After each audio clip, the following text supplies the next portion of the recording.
बिस्मिल्लाहिर्रहमानिर्रहीम। अस्सलाम वालेकुम नाज़रीन। पाकिस्तान तहरीक इंसाफ आज़ाद कश्मीर के सदर व सीनियर वज़ीर सरदार तनवीर इलियास खान को सरदार अब्दुल क़य्यूम नियाज़ी की जगह नया वज़ीर आज़म आज़ाद कश्मीर बनाने का फैसला। पार्लिमानी पार्टी के अरकान को साबिक़ वज़ीर अमूर कश्मीर अली अमीन गंडापुर ने आगाह कर दिया।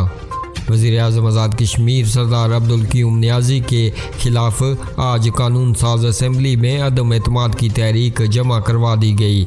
आइनी ज़रूरत के पेश नज़र इनके मुतबादल के तौर पर सरदार तनवीर इलियास खान का नाम पेश किया गया है।